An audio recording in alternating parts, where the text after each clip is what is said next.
Welcome to Dice with Death, where anyone could die at the roll of a dice. I'd like to welcome my players back to the table, including Mr. Jamie Powis. His wings are bound, but he's still profound. I'm Aark. I'd also like to welcome back to the table IGN's Amy Mallett. My name is Zakaiya Rubbledusk. I made best friends with an octopus, zapped an army to a pile of dust. Nice. Nice. Spitting some rhymes. Yeah, girl's got fire, spitting them hot bars. Nice. I'm 30 years old, everyone. I'm 30 years I had a mouthful of coke then and it nearly went everywhere. I'd also like to welcome to the table WhatCulture.com's Adam Wilbourn. I am Titus, Thunderbastard Kalagavi. Last episode, I killed a man for fun, nailed a pun, did a backflip, and... Oh, remember that backflip? I just really want to remember that backflip. I feel like we didn't spend enough time on that last episode. Right. I also like the fact that it was quite obviously, as Amy pointed out, an octopus. And yet we named it Squiddy. Doesn't make any sense. My rhyme was just going to be, my name is Zakaiya and I'm here to say, I love Squiddy in a major way. He's just the best. I hope he makes a comeback. Talking of last week's episode, previously on Dice with Death, Zakaiya, the half-elven druid, Titus, the Goliath barbarian, and Aark, the Aarakocran cleric, met for the first time as captured prisoners aboard a Solar Navy man-of-war bound for an unknown intergalactic destination. Before the ship could even take off, they were confronted by a gang of Cockney criminals while a giant octopus wreaked havoc, destroying the ship. In an attempt to escape, Zakaiya got herself stuck in a giant hentai tentacle, bit her lip, and made a new friend in giant octopus, Squiddy! Yay! Titus headbutted a cell door off its hinges and became self-conscious about his height, and Aark assumed the role of dad, navigating his new companions towards the upper decks. After ascending the stairs to the escape pods, Titus tried to outdo Zach's parkour moves by doing a standing backflip, which, even though successful, proved to send his mind into an unconscious fugue state, which ended with him being stabbed and almost killed. Aark and Titus chose to leg it to the escape pods, while Zach turned to face 30 Solar naval officers, who she fried in a single instance with 30, count them, 30 failed Constitution saving throws. Oh. Absolutely crazy. You all made it into the escape pod and launched from the boat high into the sky, only to crash down into the oceanic water beneath you, with only the sound of the autopilot from the escape pod system to greet you. And that's where we are now. Right, guys. I got you to do strength saving throws at the end of last episode. Titus, you got a 16, so you take no damage. Thank goodness, because I am at death's door. Just to fill everyone yeah, in. you were really weak, weren't you? I've got 3 HP left. I really need a rest. I really need a rest. Zakaiya, you got a 6 on your strength save, so you take 5 damage. Core. Oh, that's going to hurt, innit? And Aark, I actually forgot to get your strength save from the last episode. I didn't even ask you for it. So please, Aark, roll me your first roll of episode 2. Oh, shit. Oh, Uh-oh. It's a nat one. Oh, my God. you know it was really good before as well. okay. Please don't tell me you're going to die at the start of episode 2. Aark, you take, oh my God, Oh, no. 12 damage. Oh God, are you still with us, Aark? Yeah, I'm still up. Do we land in like a flurry of feathers? You know, like when a pigeon accidentally bounces off your windshield. So am I just watching these two bounce off the sides of this escape pod and just sort of laughing at them, basically? Well, you're all strapped in, but because of the force of this escape pod hitting, Titus, you've obviously, you've been doing your own straps into this escape pod, so you're in tight. You had seconds to get these other two strapped in, so maybe they were a bit looser than you wanted them to be, even though you're a strong boy. So yeah, because of the impact onto this water, you guys take a little bit of damage. As you hit the waves of the ocean and you crash under and bubbles flow all over the escape pod, you hear a mechanical electronic voice turn on, and it says, EPOD version 1.1.124A activated. Autopilot enabled. 10-hour travel time. Destination, Uji South Shore Barracks. Hope you have a pleasant escape. Can I immediately go to sleep? Yeah, I think that's it, isn't it?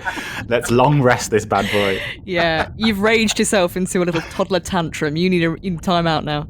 As look you at the two bouncing around the pod, whisper a quiet sorry, and then fall asleep immediately.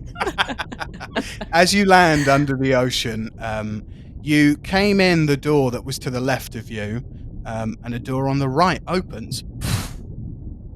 And you see into the escape pod. How much movement is there in this pod? Like, are we still being jostled about, or is it a very calm underwater experience right now? It's now a very calm underwater experience. It's like you're on a U-boat. It feels like you're on a submarine. You are under the water. You're not. You're submerged, and the pod is moving along. But yeah, the door has opened on the right, and you can see into the rest of the living quarters of the escape pod. Okay. I would like to unbuckle myself if possible. Okay, are you going to ask Titus to give you a hand, or are you going to try yourself? So, I'm going to try myself. Okay, cool. Yeah, give me a sleight of hand. That is a 4. That's a 4. You have real trouble unbuckling your seatbelt. Yeah, you can't seem to undo your seatbelt. Need a hand there? I'm not going to say anything. I'm just going to pretend that I didn't try to unbuckle myself. I obviously am also in the buckle that Titus, if I remember right, in the last episode, frantically put on for us. Safety first. So I'm just going to look across at like this newfound father figure of mine, albeit a feathery one, and just go, Aark, Aark, Aark, Aark, Yeah. Aark, Hi. to try and get your attention. Hi. Yep. Hi. Can you undo my seatbelt for me, please? Can I try? So you can't do your own, but you're going to try and undo someone else. Yeah, exactly. So much more dexterous. Like a tiny child fixed down into a booster seat, you're going to try and reach over and undo Zakaiya's harness. Is that right? Yes, please. Cool. Give me a sleight of hand. I'm going to cast guidance on myself because I need all of the help that I can get. Is that a cantrip? Sorry, It's a cantrip. it is a cantrip. That's cool. Go ahead. Ignore. I got a 19. Oh yeah, you Oh, somehow nice. you managed to reach over like a child in a booster seat and undo Zakaiya's harness. Thanks, Aark. Just gonna stretch my arm. Do you think you could, don't let the big guy know, but I think you could, What's this? What's that? Do you think you could just open mine as well? That'd be okay. Why can't you? You just did mine. Yeah. I've just, I just thought, bond us as a group. Is that what adventurers do? Do they do each other's seatbelts? Is that how we bond? That's how people in this kind of world bond with each other. So I just thought you were going to be part of the team. But if you don't want to, I can easily unbuckle this myself. Go on then. Shall I roll sleight of hand? Now that you are free, you can absolutely freely undo Aark's harness for him if you would like. Are you doing this stealthily so that Titus doesn't see, or are you just doing it out in the open? I feel like my limited understanding of like social situations at this stage is kind of like I don't really understand why he feels bad. So I actually undo it very obviously, and then I go, Titus, look, we're bonding. You undo Aark's harness, and Aark, you are now free. Cool. So I'm gonna put my walking stick on the floor and just lever myself off that seat. You lever yourself off the seat onto the floor of the initial launch pod. You have the door to your right. You have a freed Zakaiya on your left, and then Titus, who is still secured in his seat on the left, further away. Sorry, I was just thinking about that backflip. Where are we off to? Do you want a hand with your seatbelt? Why would you say that? Seatbelt. Who'd ever have trouble with the seatbelt? No, I'm not saying any of us have. It's how we bond. Yeah, it's just how we bond. I mean, no. Can I take my seatbelt off, please, Ollie? Yes. Roll me a sleight of hand, please. Look, this is how you take a seatbelt off. 7.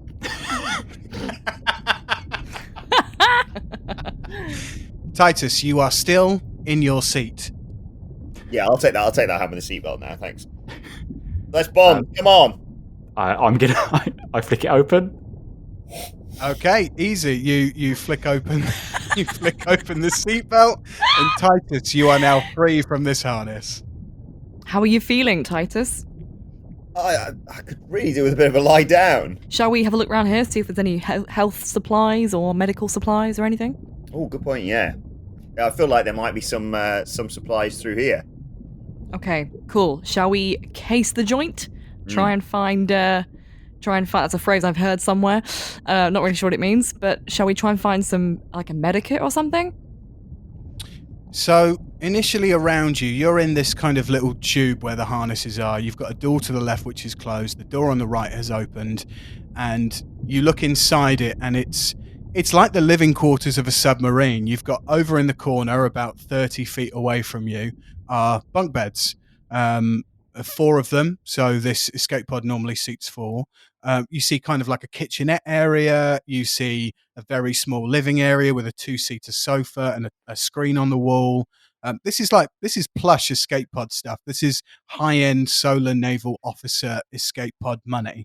And you also see a control panel kind of in the center of this escape pod, and that's what you see. It's all decked out, made of like a really thick royal blue steel. And yeah, that's what you see. Shotgun top bunk. Can I run and jump on the top bunk, please? You run and you jump onto the top bunk. Roll me a dexterity saving throw. 11. 11. Okay. You are 7.5 feet tall, 300 pounds. You as you jump onto this bunk bed, you hear the braces in it really strain. Like I don't think this escape pod is meant to take anybody who weighs 300 pounds or more. But the bunk bed does not break. You are safe. You are safe on top of the bunk bed. Cool. So he's going to have a nap. Can we search the quarters? Yeah, you can search for the quarters. Before you roll me, Aark, I don't know if you want to do this as well, but before you roll me an investigation check, what is it that you're actually looking for? I want to see if there's any supplies, medical supplies. So, on a vessel like this, there might be like a first aid kit or some bandages or even some antibiotics, something like that. Okay, so roll me an investigation check. Oh, it's my first time using the new dice. 11. Ooh, sorry, okay. hang on. Plus, actually, I've got a bonus for there. So plus 3, so 14. 14. Okay, you look around. Kind of to the left of the bunk beds is like a little cabinet, like a little medicine cabinet that you would see, in anybody's bathroom. You kind of rifle through it, and you see that there are band-aids and plasters and gauzes and cotton buds and all the wear that you would normally have in a medicine cabinet. With a 14, you still don't find any healing potions, I'm afraid. Can I have a look at that central control panel? Okay. Yeah. Roll me investigation. That's a 9. That is a 9. You see a confusing array of buttons, switches, and levers, all labeled with various actions. I'm going to bed, guys. That's it. I'm going to go as well. That's it. I feel like I should have a long rest here. I think I'm going to join the guys. I'm definitely not going to go in the bed underneath Titus, though. You couldn't pay me. So, Zakaiya, are you taking the other bunk beds? Are you having top or bottom bunk? Are you going to argue with Aark over who gets what? Aark, do you need the bottom one because it's the one that you can only get up from with your knee? Yeah, I probably will go for that one. Or I'll have to sit in like one of the sofas just because it's a bit more comfortable for me.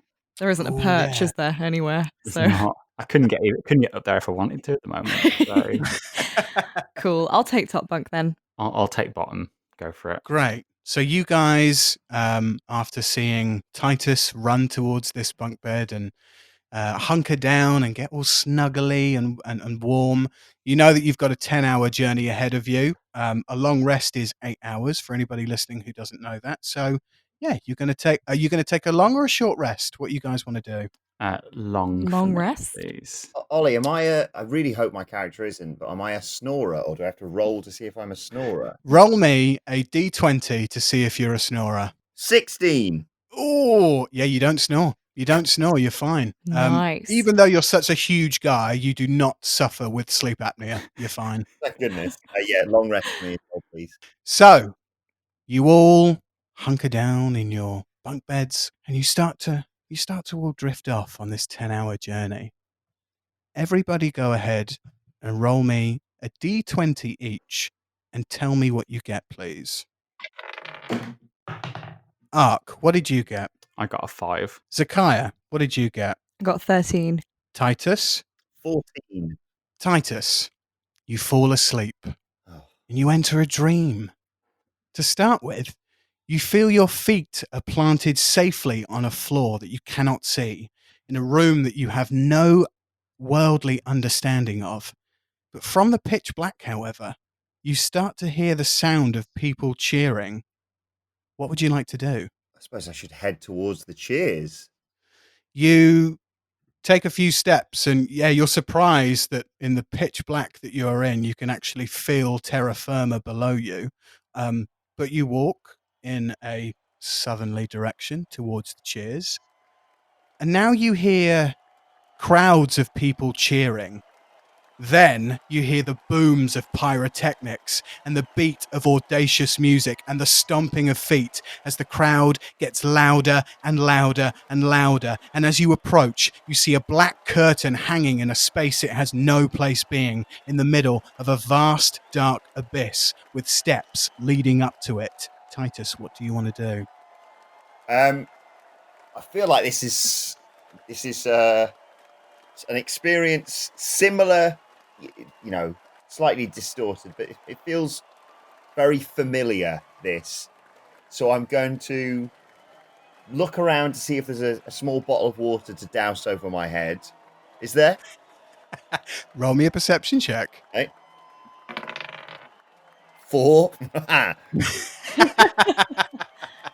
There is just pitch black all around you. Just going to slap myself in the face a few times, puff my chest out, and then slowly jog up the steps and hopefully burst through the curtain. I think I know what I'm heading towards, but we'll see.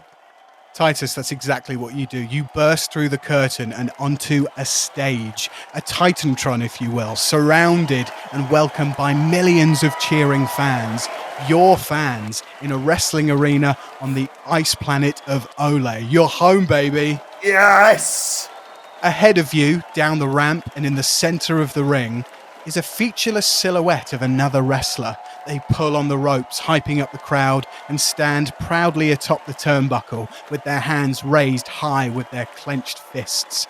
To your left, immediately, proudly stands your wrestling manager of 10 years, Elmin Monroe. He grabs your wrist and raises it above your head in response to the crowd in front of you. Without even lifting your arm, Titus, a corporeal microphone appears floating in front of you. What would you like to do? Oh, I think it's time to cut a promo. I think I know who that is in the ring. What do you say? What's this promo that you cut? Tell us exactly what you say. Okay. Where are all my thunder bastards at? As you say this, the crowd absolutely erupts. The lights come up, pyrotechnics boom. You see people in the crowds with, the lightning kind of, not tattoo, but kind of tattoo on your back. You hear people go, lightning, lightning, lightning. The crowd are cheering for you. I'm going to point now. I'm going to point at the figure I believe who's standing atop the turnbuckle in the ring. I think that's Volok. Volok, for what you did to me at the Goliath Royal Rumble, you are going to pay. Because I am Titus Thunderbastard Calagarvey, and I am here to fuck shit. The crowd goes fucking mental, absolutely crazy. More pyrotechnics, the lights spin, you've made your entrance. But this silhouette, it doesn't speak. It just gestures towards the crowd as if it's bemused by your attempt to trash talk it. He's still pulling on the ropes and hyping up the crowd, and he looks at you, but looks away as if you are absolutely nothing to him. I want to jump onto the ring apron and lean back on the top rope, setting off the pyros. Roll me an athletics check, and then roll me a wisdom saving throw. Oh, okay. Athletics 16. Okay, and the wisdom save? Wisdom is not my strong point, as you may have realised. Need a good roll for 18. Oh, amazing. Okay. Titus, you run down the ramp, and as you run, crowds seem to flood where the ramp is, as if there were no barriers holding them back, and their arms are outstretched towards you. You are essentially wading through a crowd of people. The crowd of people they all turn to black silhouettes, and they start clawing at your body and at your singlet, trying to rip it off. And as this happens... In a sexy way or in a scary way? In an incredibly scary, menacing way. This is not sexy at all. Unless you're into it. Unless you want it to be sexy.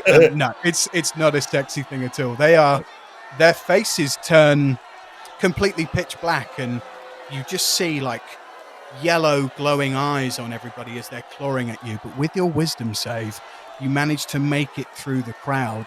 You kind of look back for a second, and you see that all this crowd descend into the floor, and where you were with the Titantron has completely disappeared. Your manager's gone. It is just pitch black. You turn back to face the ring, and you jump up successfully and lean on these ropes, and the pyrotechnics absolutely explode. Bastard! You've never seen so many pyrotechnics go off all at once in a wrestling arena. What would you like to do? Well, considering now Elman's no longer with me, I suppose I should just climb into the ropes and taunt or just stand in front of whoever this shadowy figure that I thought was Volok is. You step into the ring? Yeah, I'm going to step I'm 7 foot tall, aren't I? I wouldn't step between the ropes. I step over the top rope to get into the ring.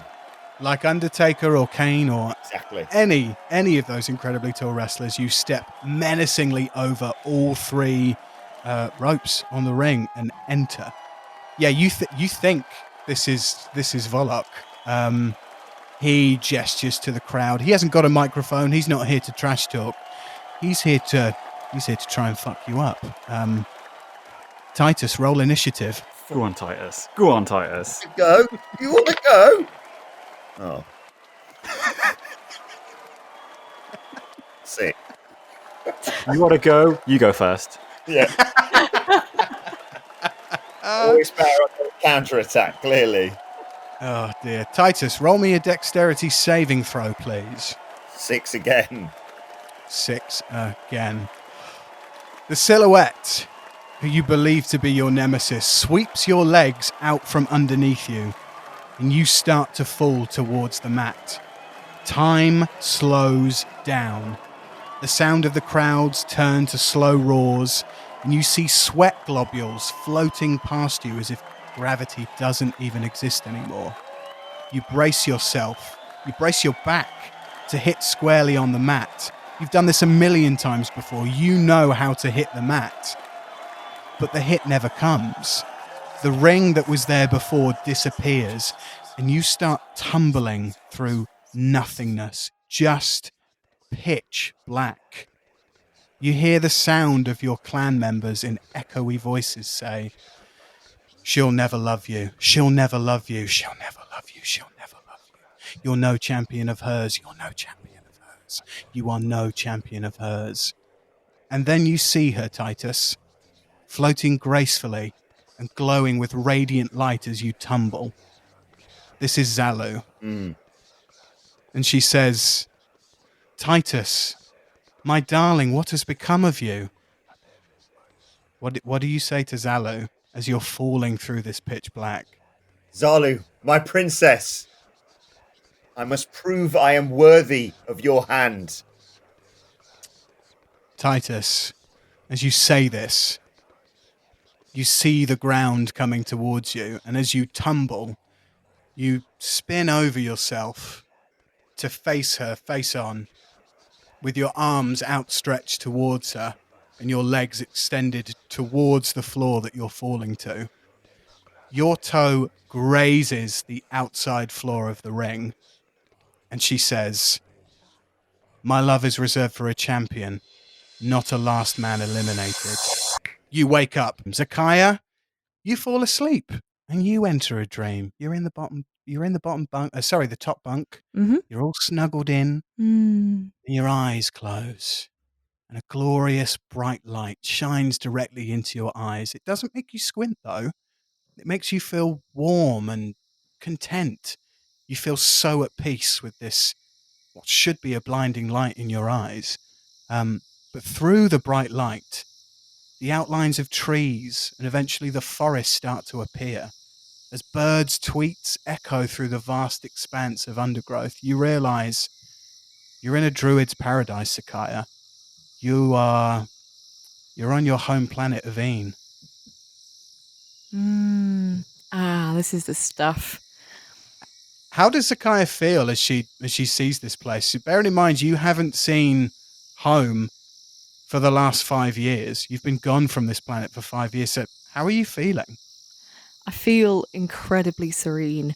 I feel at peace. I feel like this is a place that really understands me, and it's a safe haven. And I wiggle my little toes. I can feel the moss under my bare feet, and I can smell like that rich tree bark scent, and hear the birds and feel the breeze. And Een, it's so good to be back in the forest. You breathe in Een. You breathe in the forest. These trees literally give you life. You see giant peaceful insects of all kinds of fauna cohabiting like they always have. And you see crystal clear waters at the foots of the forest, leading deep into the underground caverns below. So overwhelmed are you by the beauty of your surroundings that you almost fail to notice that your own prosthetic arm is back in its rightful place. I guess because I feel so content, I don't feel the fear of not having it, so I haven't even really noticed that it's gone or replaced. So yeah. So can I take a few steps through the undergrowth? Can I kind of make my way to the water? Yeah, of course you can. Yeah. You move through the undergrowth. There are thick oaken trees that look like they've got the biggest roots that you've ever seen, just carving themselves into the landscape. And you come upon this pool of water, which is, probably 100 feet by 100 feet. It's crystal clear. It's not swamp. It is beautiful. There's barely any pollution on this planet, so everything is pristine and smells incredible. So yeah, you walk towards this body of water. I'm gonna just bend down really gently and just splash my face with some water. Just kind of like stare at my reflection a little bit. Just give myself a little bit of a river wash like I used to do every morning. Lovely. You give no yourself soap. I'm all about that natural life. Chemical free and all that. Chemical free. Yeah. Zakaiya, as you splash yourself with this water to bathe in your own home planet, roll me a perception check. I got a 7. Sorry, it disappeared under my bed. The perils of rolling real dice now. A 7. A 7. Out of the corner of your eye, deep down in a watery cavern, you see a gorgeous blue indigenous rock crystals shine through and refract on the rippling water surface. The rocks surge with electrical arcane energy and then vanish out of existence. And you feel terror, you feel horror, you feel literal dark clouds forming over you as you look down into the water, and a reflection of fire bursts as the trees for miles around you alight in flames. Zakaiya, roll me a wisdom saving throw. 12. As the flames erupt around this forest, you just see your beloved forest start burning and charring, and ash fills the air. This is like being in a fiery tornado and you are at the eye of this thing. It is chaos and everything is burning. Zakaiya, you take 2 points of psychic damage because of the thoughts running through your head, the horror that is all around you. You're watching your home planet burn to the ground. What do you do in this moment when you start to see the flames erupt and your home planet alight? Just start screaming. Like, every part of my body, every cell of my body hurts, and I feel sheer terror. I feel my heart palpitating. My mouth has gone dry. There's just this sense of dread that is washed over me, and I am just screaming. And it does, I mean, my prosthetic arm is wooden, so I'm kind of like shoving it against my body, trying to like shield it from the flames, coughing up smoke, just an absolute terror. You grab your prosthetic arm, which is on the right side of your body, and you kind of shield it with your other arm and hug it towards you ever so tightly. You can feel the heat trying to get to your arm. You can feel the sap from the trees explode and try and reach this arm of yours to try and burn it off of your person. Do you know what your passive perception is? 13. With your passive perception, Zakaiya, you turn to see hundreds and hundreds of silhouettes with flamethrowers burning this paradise to the ground. They are wreaking havoc. They are no mercy in trying to burn your home planet to the ground. A much larger silhouette kind of advances towards you and tries to restrain you. Zakaiya, roll me a strength saving throw. Oh god, that's not good. 7. The silhouette, with a single push of his hand, forces you to take a knee, cuffs your wrists, and pulls your head back by your silvery white dreadlocks to make you watch as everything around you burns to the ground. Is there any way I can, like, I mean, I'm cuffed obviously at the hands. Can I, like, gnash? Can I bite? Can I do anything to get away? I'm just screaming in the face of this guy. Yeah, you can roll to hit with whatever you want. A bite is absolutely fine. So yeah, roll to hit with a bite. I will do, it'll be D20 plus 2 to hit. Okay. Oh, 7. Rolling badly 7. today. A 7 does not save you from this huge silhouette man who is now pushing down on your neck. You feel the ground beneath you getting warmer as the fire cooks the forest, and you see the body of water in front of you start to evaporate and turn into this typhoon of energy and evaporating into the sky. You then hear a voice whisper inside your head. It's in the caverns, Zakaiya. It's in the watery caverns. It's in the caverns, Zakaiya. It's in the watery caverns. You wake up from your dream back in the escape pod, drenched in sweat. Oh my god. Oh, I feel like I need to get out of bed and just pace around a little bit and kind of try and come back to reality. While you do this, we will head over to Aark. Hey, you're up, bird boy. Nah. Time for your harrowing shit. This will be fun. Let's go for it. Let's do a comedy podcast, they said. Sorry, guys. Am I being too serious for you? Aark, you fall asleep and you enter a dream. You feel the rush of 40-mile-an-hour winds flowing across your face as you soar high in the sky. Your wings are unhinged and free, and you feel the warmth of the thermal air beneath you keeping you aloft. This is where you are, you, in the sky. soaring above everything below you. As your eyes start to focus, you see nothing but pure pillowy clouds for hundreds of miles in every direction in the night sky. You see a single tree with a canopy poking out of its marshmallowy landscape.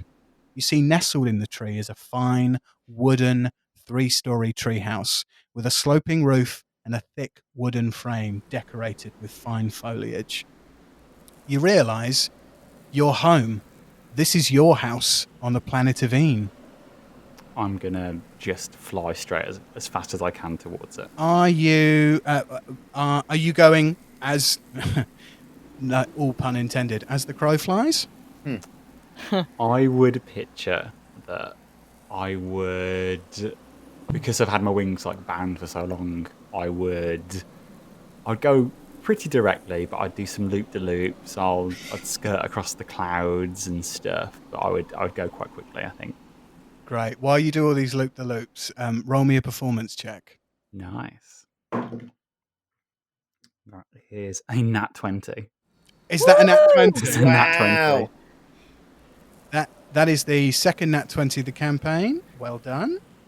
Yeah. What what are you doing with this nat 20? What are you actually doing? So I see. So there's this massive expanse of cloud under me. So I'm just gonna pull my wings tight against my body and dive towards the clouds. And just before I get to the clouds, I'm gonna kind of outreach my hand and try and capture some, and just spin, like barrel roll around with these clouds. And yeah, just I could picture myself just like screaming like, yeah, come on, and just really enjoying myself, just heading back home.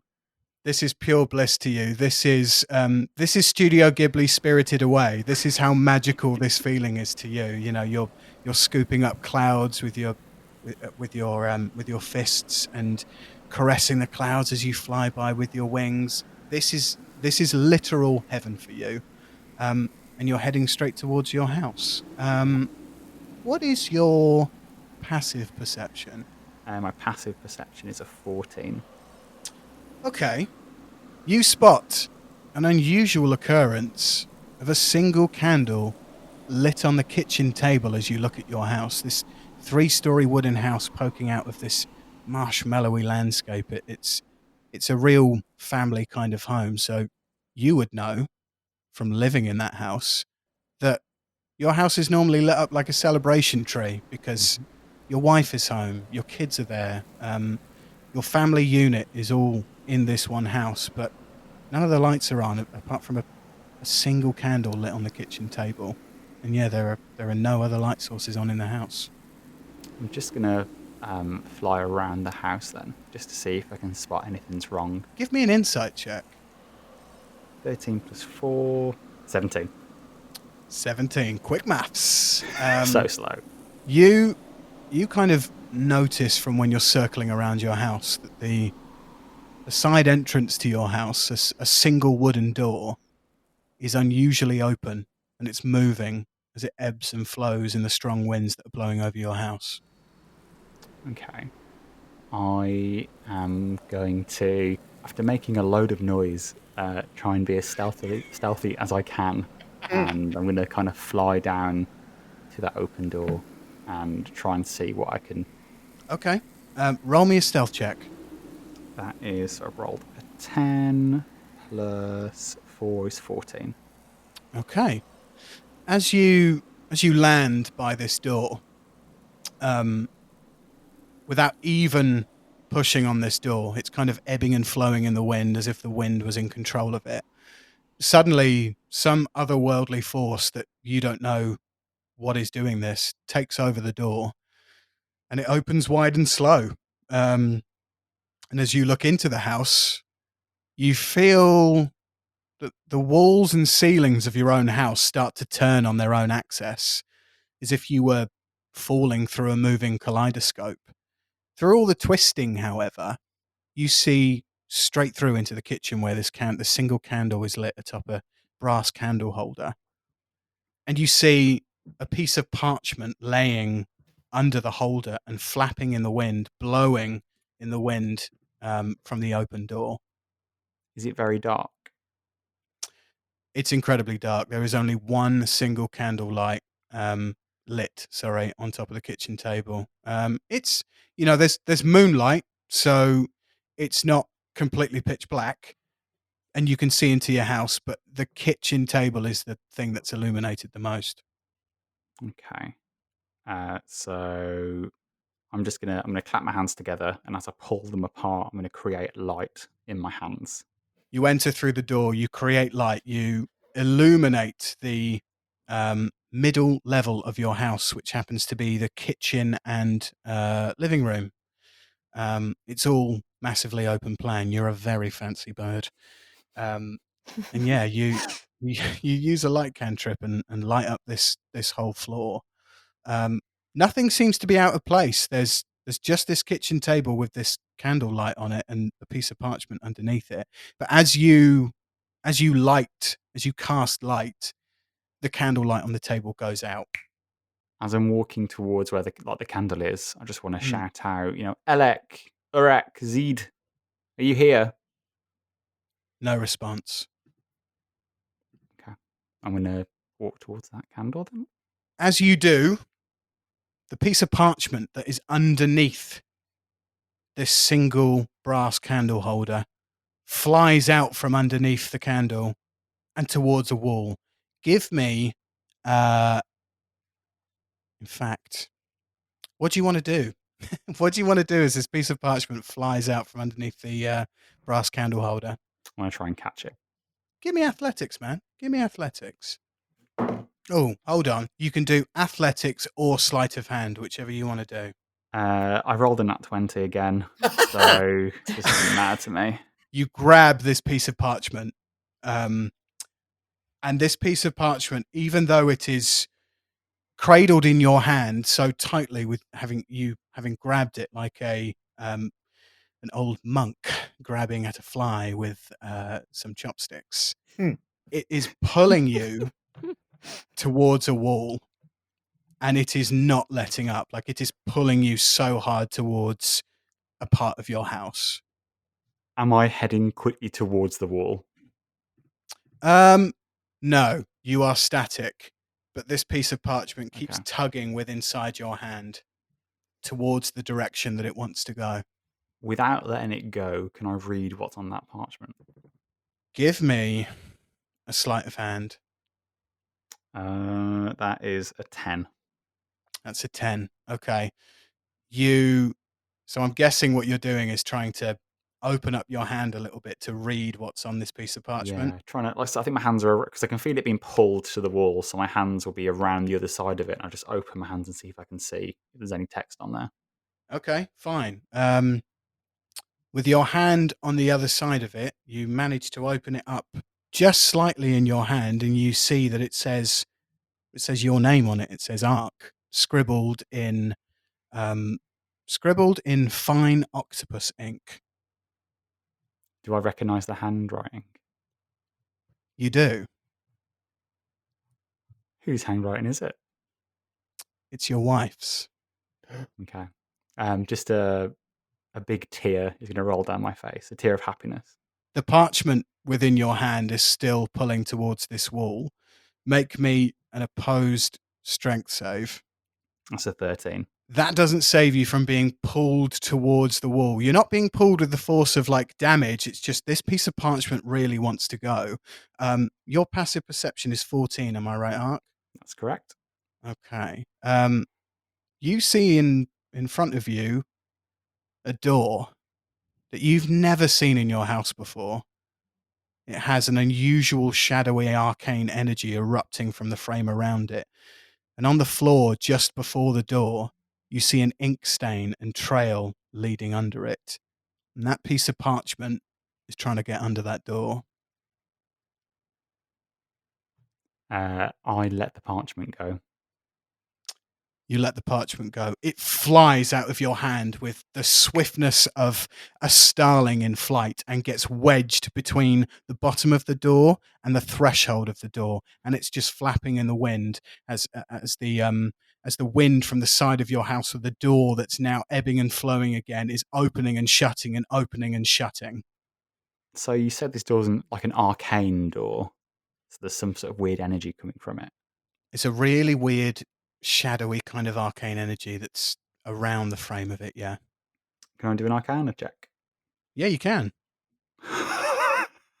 No. That's a nat 20 again. For goodness sake. Okay. 23 overall, just so you know. Oh my Okay, god, Dream Aark 23. is so OP.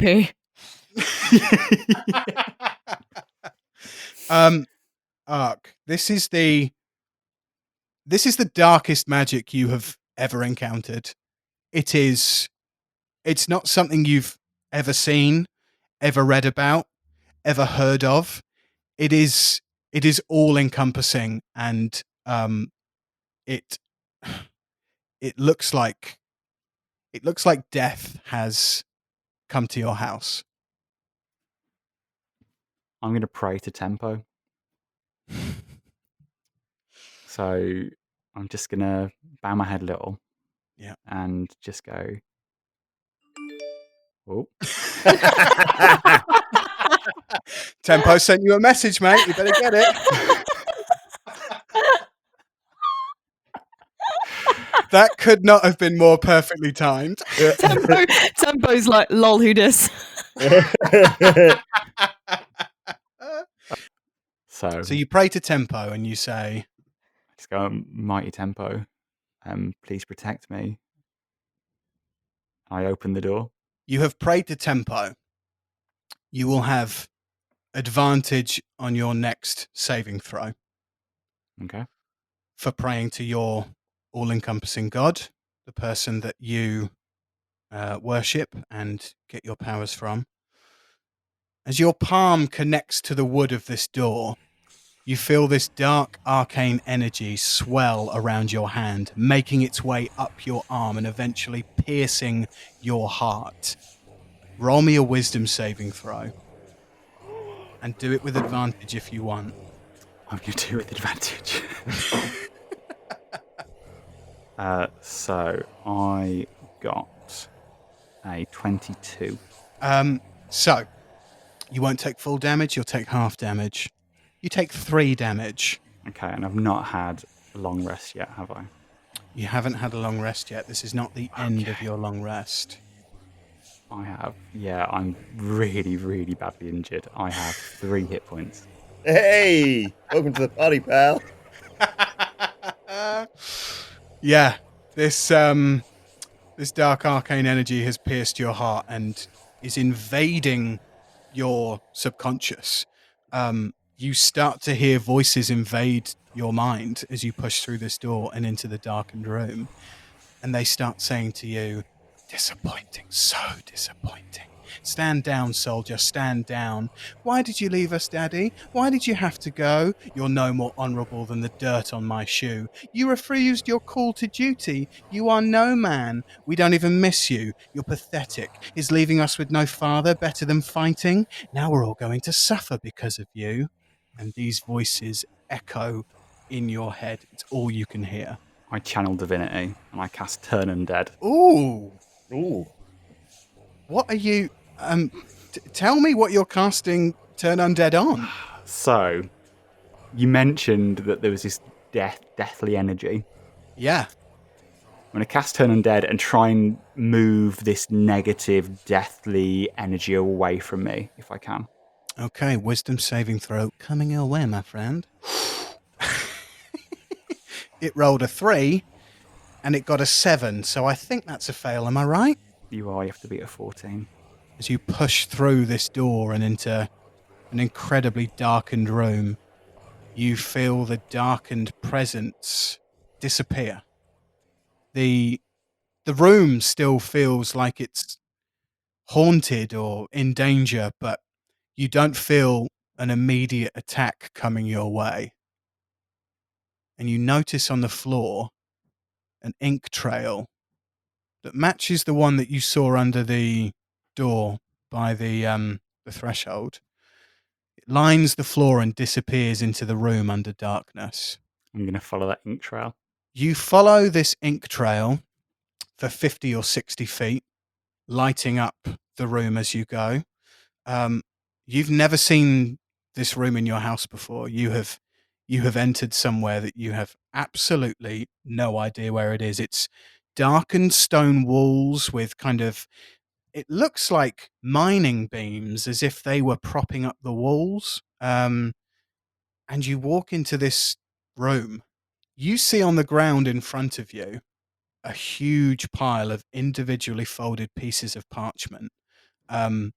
It's 8 feet high. It's 8 feet wide. It's a huge pile of inked parchment. The pieces look like they're covered in ink blotches, and they all have your name, Aark, written on them.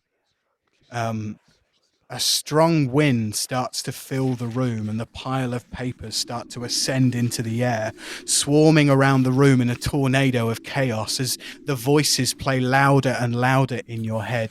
Why did you leave us, Daddy? We don't even miss you. You're pathetic. You refused your call of duty. You are no man. Now we're all going to suffer because of you. As these voices ring in your head and the pile of papers lift up in this tornado, you see a set of chairs with 3 shadowy silhouettes sitting bound and gagged. Roll me a perception check. That's 17. 17.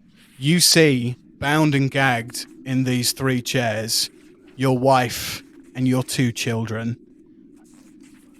The tornado of paper starts to swirl around them individually, as if they were being protected by something dark, something evil. I am going to fly straight for them. Who are you flying for?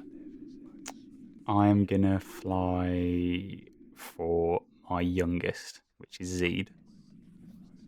Okay. You fly towards Zeed, and I need you to make me a dexterity saving throw, please. That is a 21. Oh my god. Okay. Okay. How much HP did you say you have left? 3. 3. I'm going to roll a d6. This is very high stake, guys. If it's a 1 or a 2, you're still up. If it's a 3 or higher, you are unconscious, and something might have to happen here. Everybody wish Aark luck as I roll this, please. Good luck, mate. Good luck, buddy. Oh my god. Oh no. 2 damage. Oh god. He lives. He lives. As a reaction, I am going to use Wrath of the Storm. You can thunderously rebuke attackers when a creature within 5 feet of you that you can see. Oh, I can't see. Oh, don't worry about it. I'm not going to do it. Oh. Yeah, you cannot see what is attacking you right now. You take 2 damage. You are still up. Roll initiative, please. Okay. I got a 20. Not natural. Okay. Whatever force you are going up against got a 17. So Aark, you go first. What would you like to do? So I've not had a rest at all, have I? You've not, no. Okay. So there is literally nothing that I can do, really. Can I see what this creature is? Yeah. Of course. You wanna roll me? Want to roll me an insight check? 16. You know that what you are experiencing is mind over matter. These are all of the worries and thoughts that plague your mind in your subconscious during the daytime. Because you've been exiled from your home planet of Een, for reasons that I can't go into unless you reveal them. These are all your subconscious thoughts that go through your mind, the worries about your wife and your children and how they will get on in life without you, what they think about their father who has been exiled from their home planet. So this is mind over matter, Aark. So it's like this crystal maze kind of letters flying everywhere. I am going to outstretch my wings and just fly into that massive storm of letters and just shout, I'm really proud of what I've done. I did the right thing. I'll do it again. I miss my wife. I miss my children so much, more than anything. And the one thing I want to do is get back to them before I die. but I would not change any of my actions. So if Elek, Urek, Zed, if you are here, I am sorry, but it doesn't change anything. I just want you to know that I love you. Okay, Jamie, you've literally given me goosebumps. This is sick. You fly head first into this solo tornado in the middle of the room, shouting and decreeing your love for your family, but standing by your goals, standing by the decision that you made, which had you exiled from your own home planet. As you hit this tornado, the ink from the pieces of parchment explodes into the room, becomes a literal liquid again, and immediately starts to fill the room.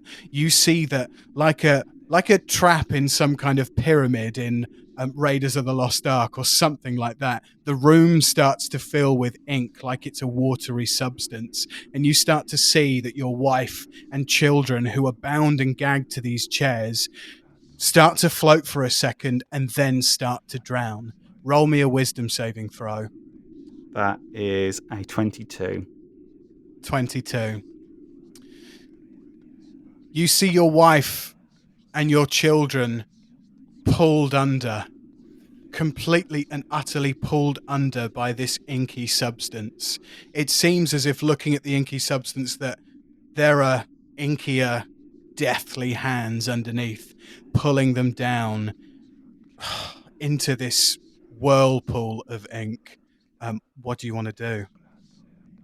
So I'm in this storm still. I want to look up and just scream, whoever did this, you've made a grave mistake, and I'm looking forward to killing you, and I'm going to dive in the water.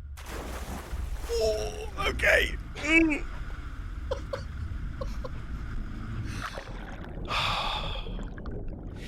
You retract your wings and you dive headfirst into this ink. What are you doing as you sink down into this ink?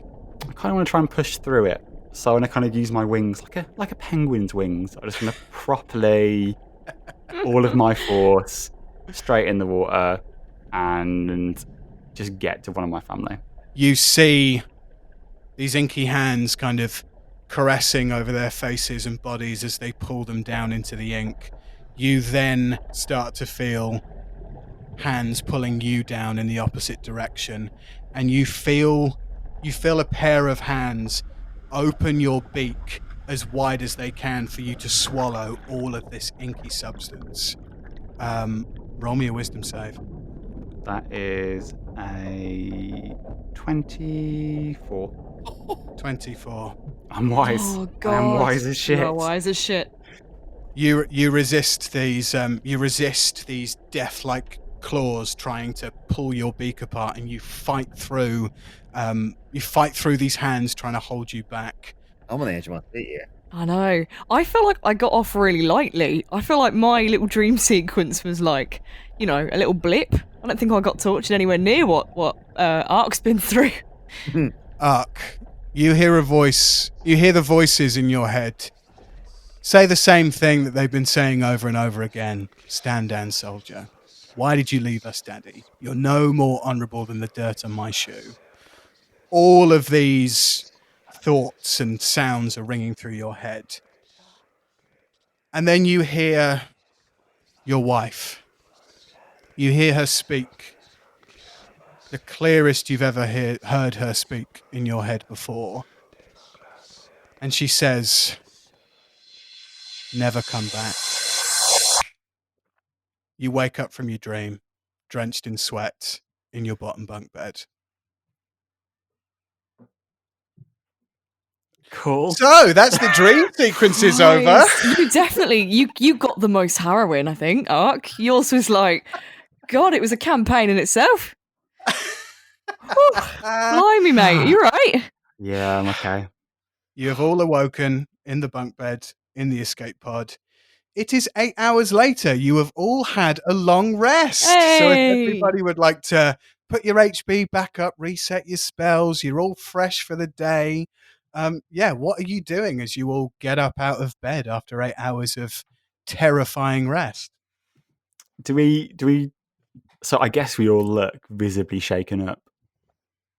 You all look a shade lighter than you did when you went to bed. Can I roll an insight check to see if I notice that Zach and Titus are really shaken up? Yeah, of course you can. Go for it. Roll me insight. That's a 6 plus 9 is 15. You notice that Titus and Zakaiya they're a little sweaty, a little warm. You're under the sea in a very thickly metalled. Great English, Ollie.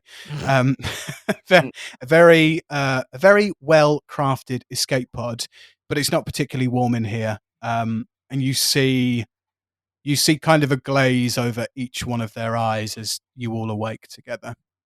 When do we get off this thing? How can we get out of here? Where's the coffee? Any crunchy nut? I need to get off this weird underwater mechanized pebble. Does anybody know how long we've got left till we get out of here? Autopilot 1.1.24a activated. You have 2 hours remaining on your destination time. Destination Uji South Shore Barracks.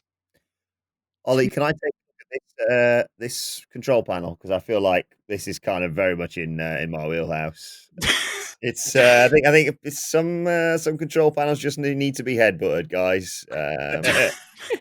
Nice. Yeah, you head over to this control panel. What is it that you're wanting to do?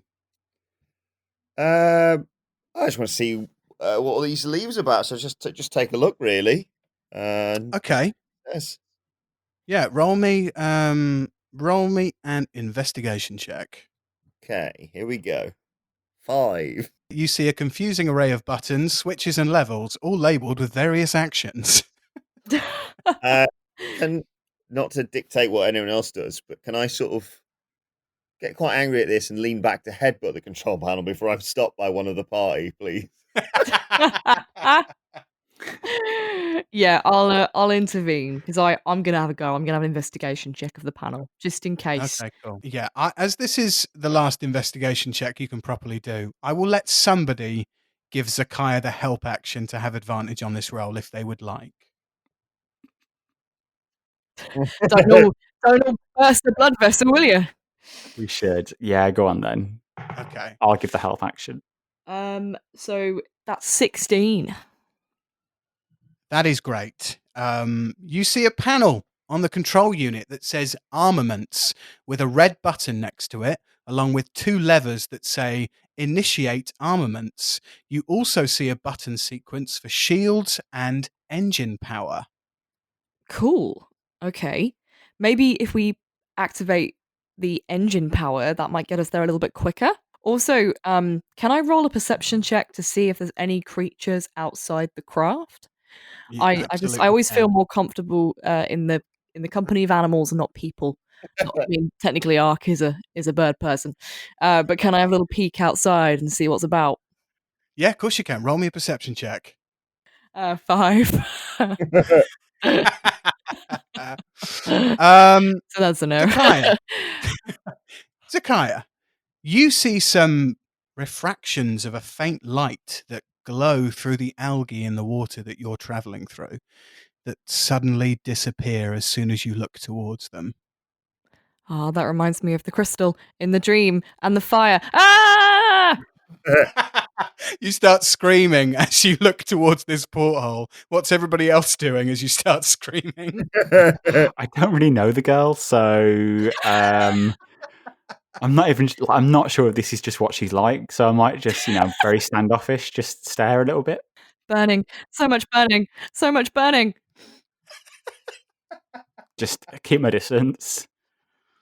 I'm gonna look at Titus. I sort of shrug and start looking for the coffee. Titus, you find on the wall a coffee dispenser, which is right next to a porthole that looks out into the ocean. So yeah, you can just tap on the button and the coffee will start to pour if you want one. Oh, That's yes, please.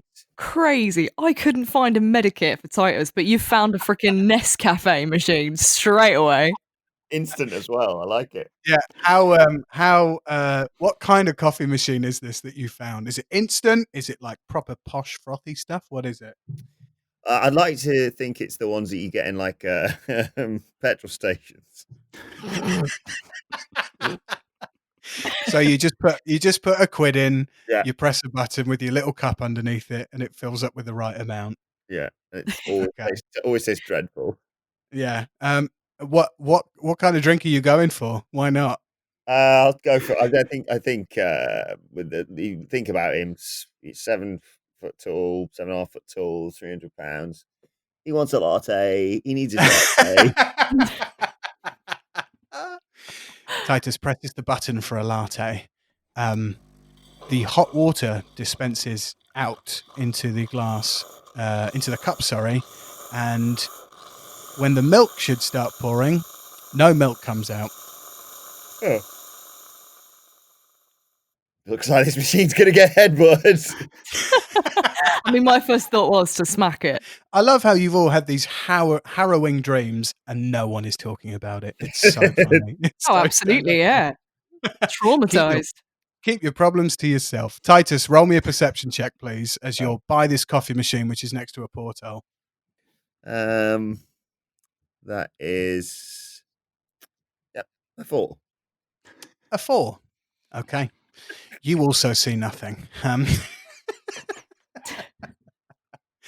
As Titus pours himself a coffee, you start to feel the escape pod, which is moving on at a very steady pace. It's been going for 8 hours. You've only got 2 hours left of your journey, and you've not had any kind of disturbance on your travels. You start to feel the escape pod kind of murmur side to side slightly, as if something was interfering with its travel. Okay. Can someone take another perception check, maybe outside? I think it's probably me, isn't it, who has to do it? It'll be So you. I'll Have a look. So yeah, I guess as one of them screams, the other one having a coffee, I'll just awkwardly have a look out the front. Rolled a 2. You also see nothing. You start to feel the escape pod murmur even more, and then you start to feel kind of rumblings within the escape pod. The floor shakes a little bit, and then you hear the crunch of metal as you look up towards the ceiling, all three of you, and you see what looks like a serrated tooth just kind of not pierce through the metal, but move with the metal as this jaw crunches down on this escape pod. Everybody go ahead and roll initiative.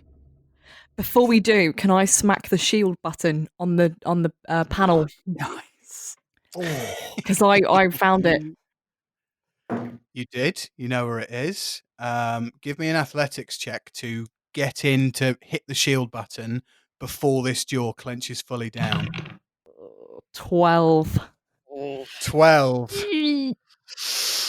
Okay. You don't quite make it to the shield button, but you kind of slap on the desk and just miss this shield button as this jaw crunches down. Now would everybody like to roll initiative for me, please? Tell me what you got. Yeah, buddy. So Aark rolled a 23. Titus, what did you get? 11. Zakaiya, what did you get? 14. Aark, with a 23, you're up first. What we doing? How kind do you want to be as a DM? How kind? How kind would you like to be? You tell me what you would like to do, and I'll tell you how absolutely not. I have a spell called Shield of Faith. Now, this only works on creatures, but can I cast it on the boat, on the escape pod? Unfortunately, you can't. This is a metal naval escape structure. So if it's only on creatures, You could certainly cast it on all three of you, I imagine, if it works for multiple people, but not the escape pod. I only care about the escape pod, to be honest. Right. You mumble this under your breath. It's my way out of these weirdos and they're screaming and their coffee. So I am going to cast a spell, but I'm going to cast a spell called Bless. Ooh. So, Bless is for up to 1 minute. I bless up to 3 creatures of my choice within range. Whenever a target makes an attack roll or a saving throw before the spell ends, the target can roll a d4 and add the number rolled to the attack roll or saving throw. So, if you guys do anything like attack or anything happens to us, you can roll a d4 in addition to whatever you roll. Great. How many times as you want for a minute. Ah, cool. Okay. So you can hear me say add a d4 a lot now. Okay. Cool. So I've used that as a spell, and then that's my action. For my bonus action, can I potentially just see if that tooth has punctured the hull? Yeah, you can do that as a free action. Oh, you can just insight. You don't even need to roll insight. As a free action, you can see that this tooth it's not pierced the hull of this escape pod, but it has sunk pretty deep into the metal above you. Cool. That's going to be the end of my turn then, I guess. Actually, movement, I'm going to head towards the that control panel. Okay, you move towards the control panel. It's literally 15 feet away from you, so you move to the control panel where Zach is stood. Zach, it's your turn. Okay, so I am gonna, this time I will press shield for definite.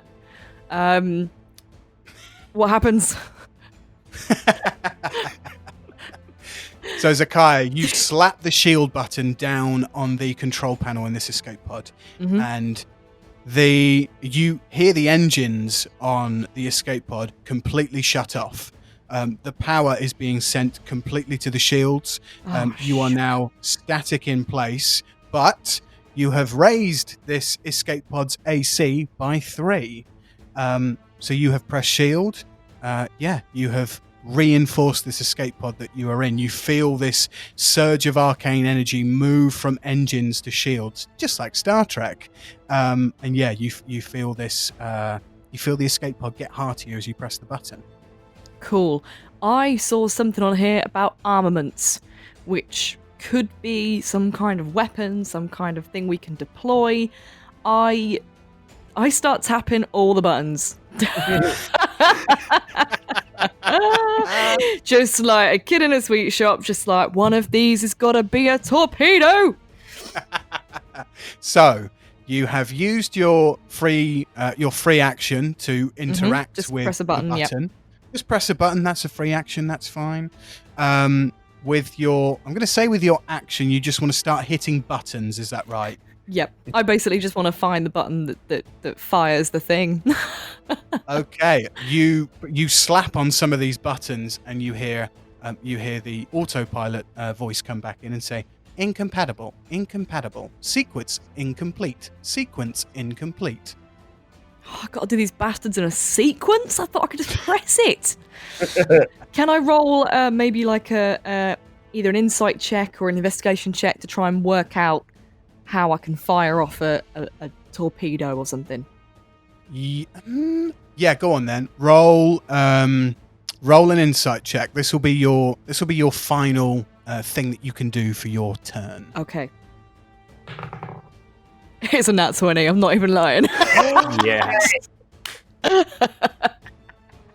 Nat 20. First one of the game. Amazing. Woo!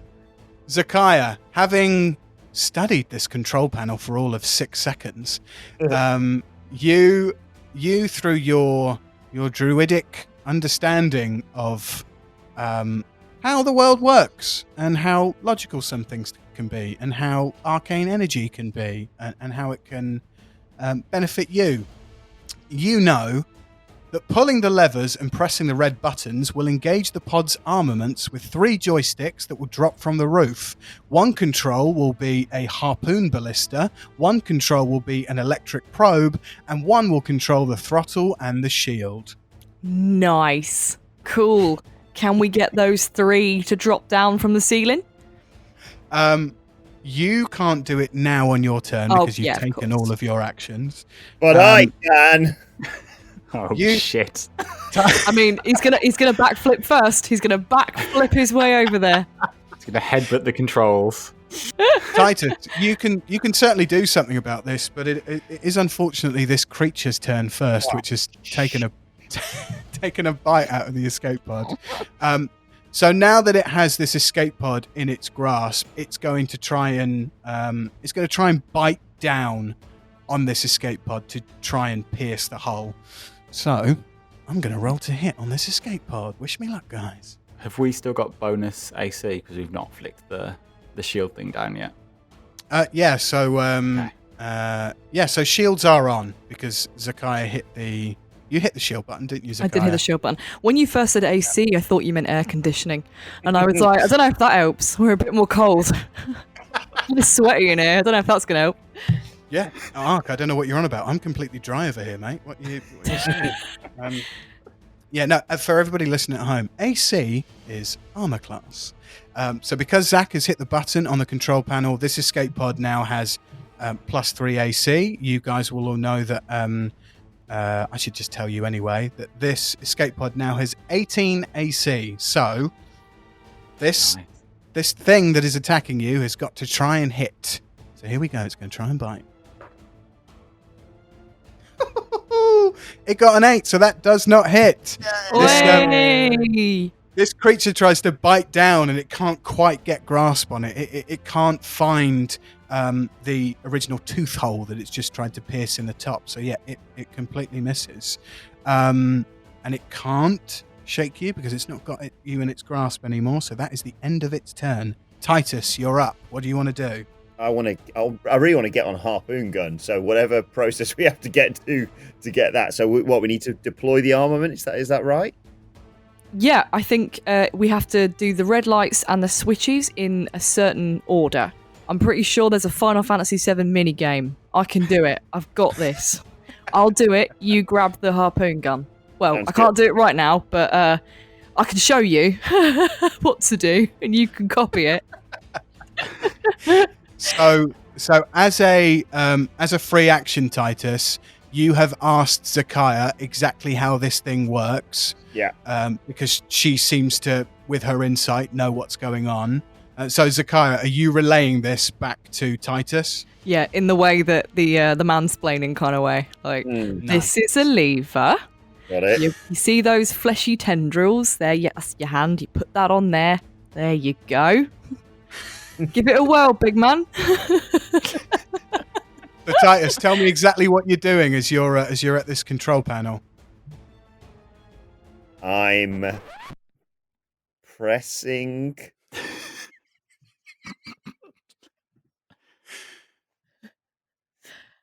Zach, what am I doing?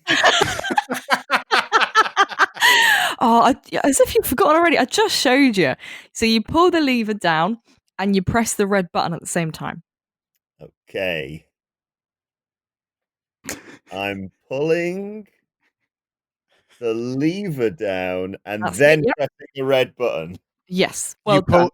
You pull the lever, you press the button, and 3 joysticks in kind of like Ready Player One suits drop from the roof. One that controls the harpoon ballista, one that controls the electric probe, and one that controls the throttle and the shield. Titus, you've used your free action and you've used your action to activate this. You have a bonus action and you have movement. What would you like to do? I would like to get on this harpoon gun if possible. I don't know whether that qualifies as a bonus action or what. You've got movement, so you can move towards it and you can situate yourself there. So you can definitely use your movement to get to the harpoon ballista and be on it for the start of your next turn. Yeah, that's probably the best thing to do. Great. So you move over to the harpoon ballista, which is dead center in the middle of this escape pod. That is the end of your turn. We're back to the top of the round. Aark, what are you doing?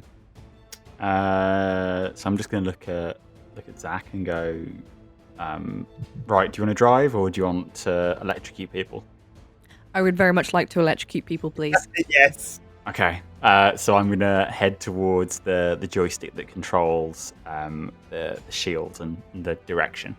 Fine. So you use your movement to get to the throttle and shield. You notice that the shield is currently in use and the escape pod is not moving anywhere. It is stationary. What would you like to do? Can I ready an action? Yeah, what action would you like to ready? Right. So when Zach gets on the electric probe thing, I want to pull the shield lever down a little bit and push the engine up a little bit, so the shield will come down slightly, but we'll start moving forward again. Zach, it's your go. Nice. Okay, so I'm going to jump on that electric probe. Yep. That's my free action, I suppose, if that's all right with you. And then You use your movement to get to where it's situated, so that's absolutely fine. cool. Then I'm going to speak with this creature. For goodness sake. Can I? May I? Bring. So Zakaiya, what is it that you're telling us that you're casting? What are you casting? I'm casting Speak with Animals. Okay, you use your action to cast Speak with Animals. Only hilarity can ensue from here. Quickly think of a name, Ollie. Think of a name for the creature. I didn't even think this one was going to talk, but now, fuck, do you know what I need? I need a document with, like, animal names, because I know you're going to do this every single episode. No, it might be that one just, can't talk. That's fine. But hey ho, Yeah, gotta give it a whirl. true. Can I suggest a name? Chompy. Old Chompy. Old Chompy. Zach, you've used your movement to get to the electric probe, and you've cast Speak with Animals. You still have a bonus action. Are you saying anything when you Of cast Speak with course. Animals? I thought you'd never ask. Hey, dude. We are about to pummel you full of harpoons and lots of volts, so we suggest you get your teeth out of our craft ASAP. This is your first and final warning. You will be shot in the ass with a harpoon. And all you hear is this guttural sound from this monster from the deep go. Okay. What's he saying, Zach? He said, but I don't think he meant it. I think we're probably all good. Smart ass motherfucker. Yeah, it sounds like he's saying, kiss me.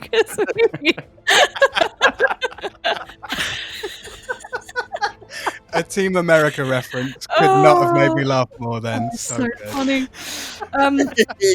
Okay, well, I'm taking that as a yes. Titus, you're up. Well, I am in a second.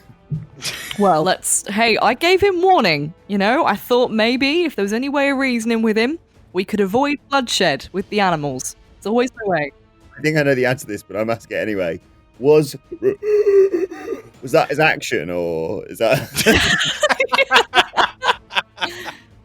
Unfortunately, his reply is not an action; it's a free action. So, yeah, this thing that is biting down on you is going to try and bite again. So, your AC dropped from 18 to 17, and this thing got a 17. So, it is going to bite you. It's going to bite down into this escape pod. It's going to try and pierce the metal on top. So, this escape pod starts to flood. Here we go. Oh, no. Oh. The escape pod takes 13 piercing damage, which is not enough to pierce the hull. Oh my god. Thank God, that would have been a whole other kettle of fish. You hear this guttural sound again as this thing starts to bite in.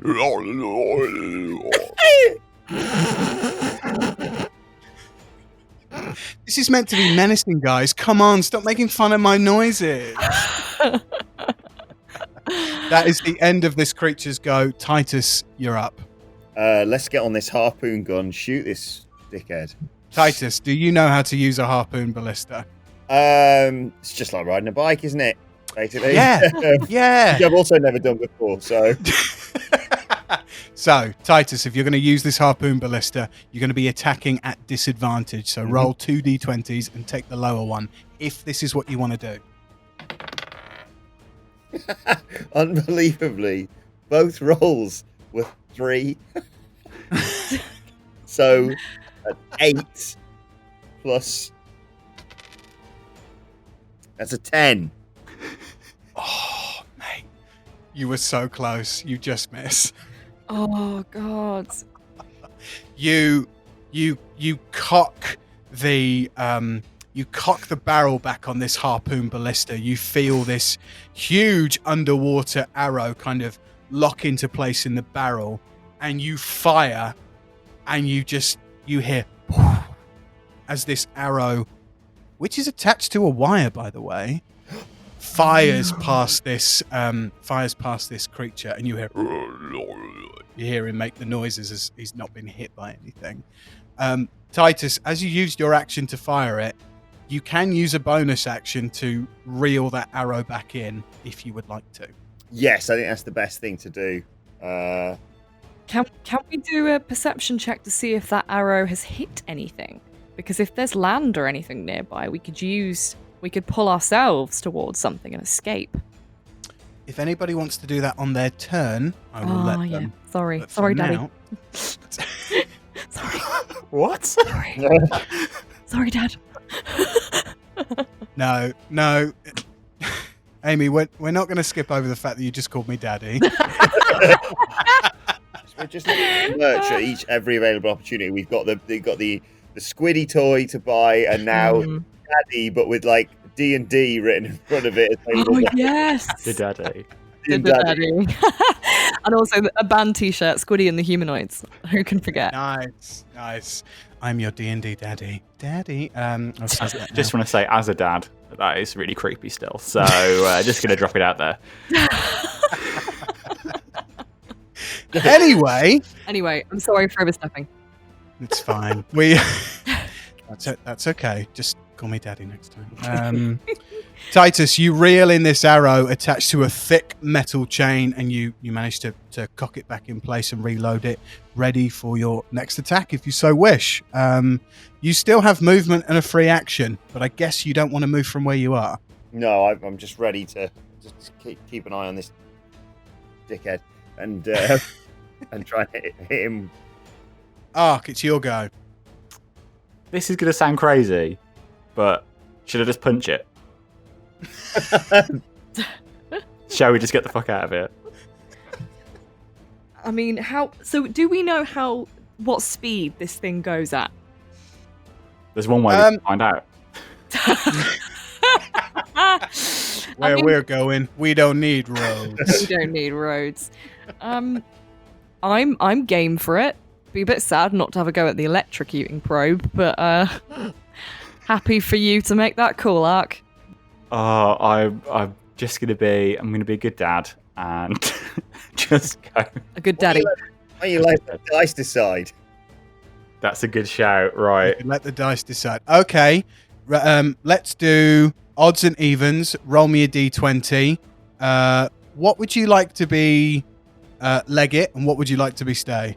So, odds I want to be. I'm just gonna whack the shield on full. I rolled a natural 1. That shield is going on full. So I'm going full stop. Yeah. Shield's on full. We ain't going anywhere. Yes, I want to electrocute this bitch. I was also team electrocute. Team probe. So just to confirm, the shields are on full, but you rolled a nat 1. Yeah. Okay.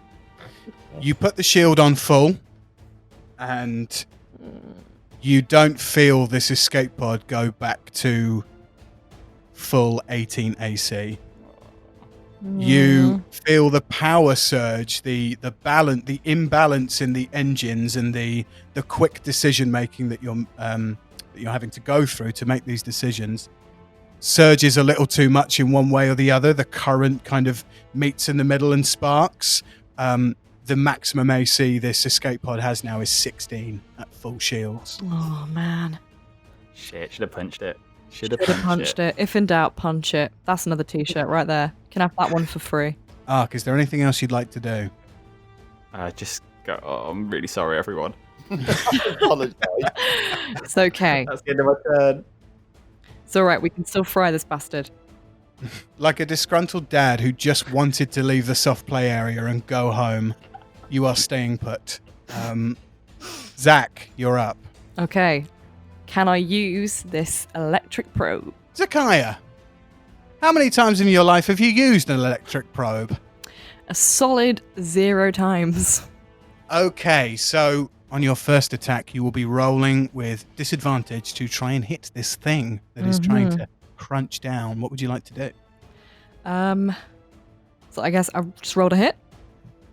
Roll to hit. Yep. And then add a d4 as well. I know. I was waiting for it. I'm so blessed. It's all you're going to hear now. I'm a cleric. It's all we do. You're blessed. You're blessed. Hashtag blessed. Okay, so I got an 18 on one and a 2 on the other. Fuck's sake. So 2. I know it would have been so good if it was. But anyway, 2 plus 4 plus my d4. I got a 4. So in total, then that is 2 plus 4, 6, 10.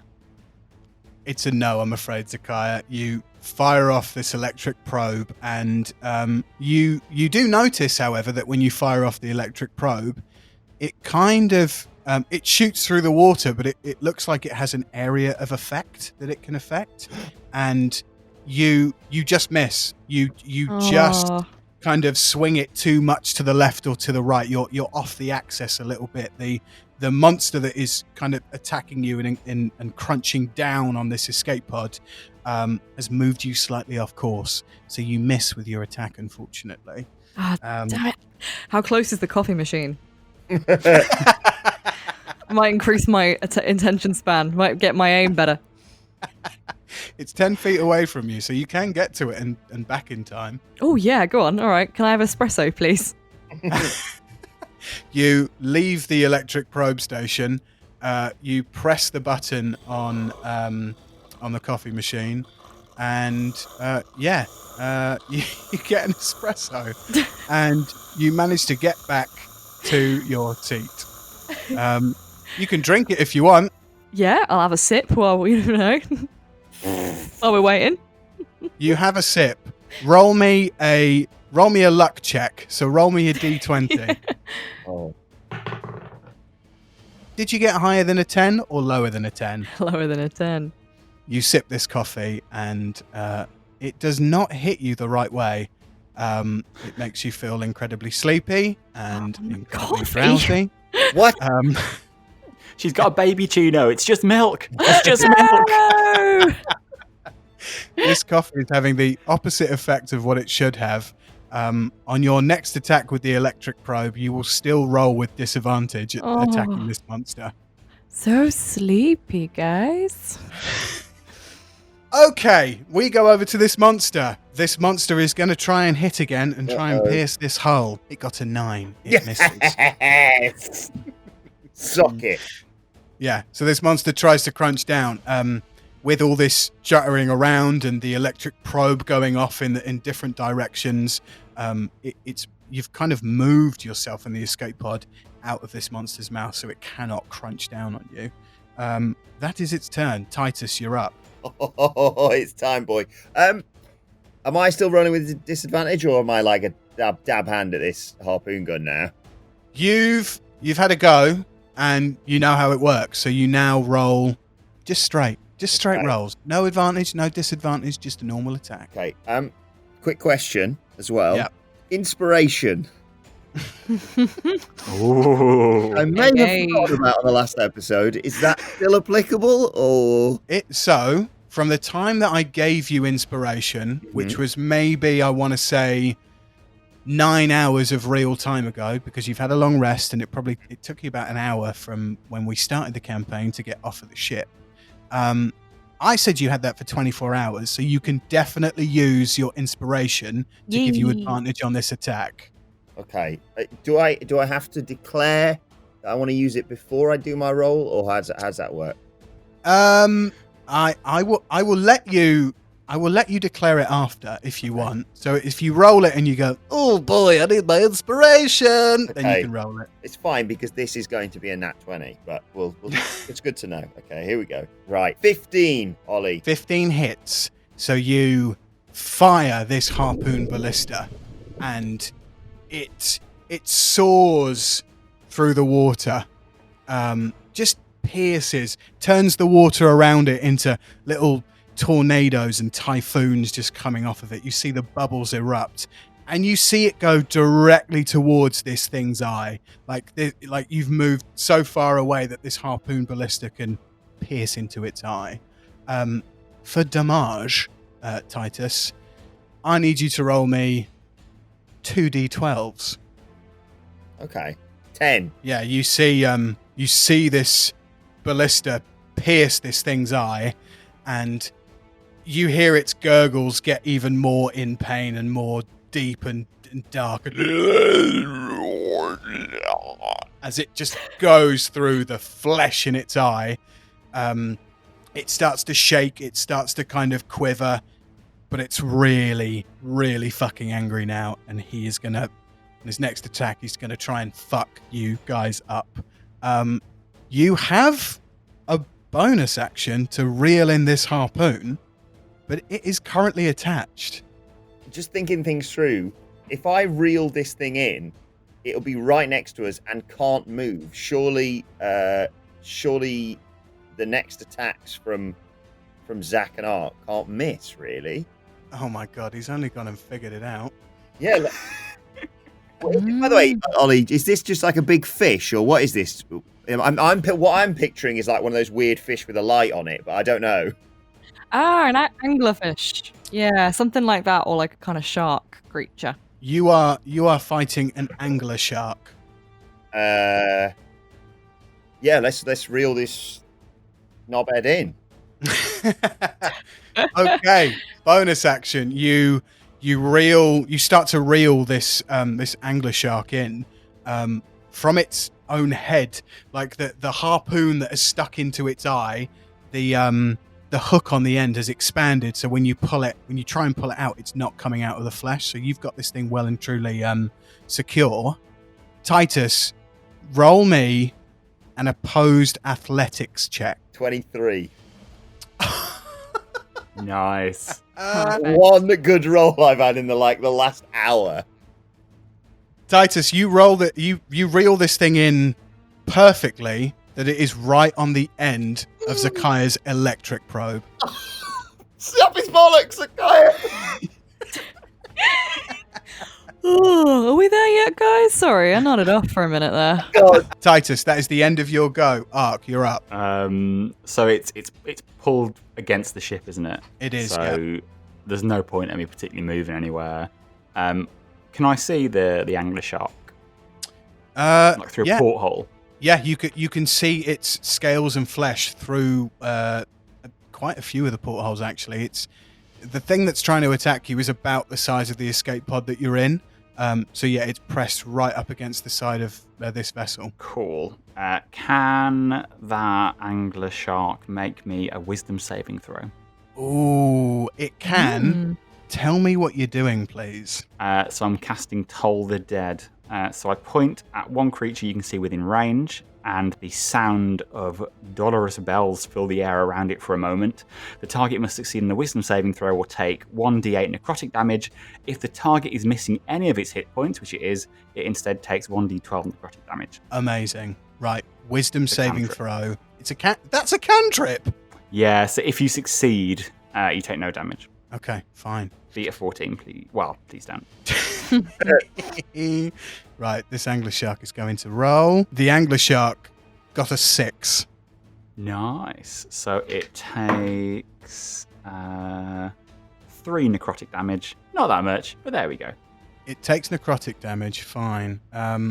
Yeah, this angler shark is looking hurt. There is fish, blood and guts in the water, and it is struggling on the end of this hook. Aark, is that the end of your turn? That's the end of my turn. Zach, you're up. What are you doing? Taste my lucky probe, sucker! Right, Roll let's fire this baby up. Yeah, roll a d20 plus 4. Titus, thank you for reeling this guy in. You're welcome. Oh, and sorry, Zakaiya. Roll with advantage. Ooh. Should we start the exciting music now, where she kills more people with thunder? I've got a wee brewing, guys. I might have to go for a piss. It was a 15. Yeah, Zach, 15 hits. Yes. The electric probe does 2d8's worth of damage. So if you have 2d8, roll 2d8, please. 7 and a 6. That's 13. Nice. 13. Oh, this thing is on death's door. Yes. One small question. I feel like I should ask it because it's true to the game, but I also feel like shit. If this is something that's escaped Oli, we could be in for it. We're using an electric probe in water. I take it we are the ship isn't being shocked to shit by this, right? No, but with the electric probe, you are doing double damage. Ooh. Gotcha. Because you are in the water. So yeah, sorry if I failed to mention that, but yeah, you are doing double damage with your electric probe right now. Zach, that is the end of your go. It is bloodied, beaten angler shark's go, who he's had enough. He's had enough.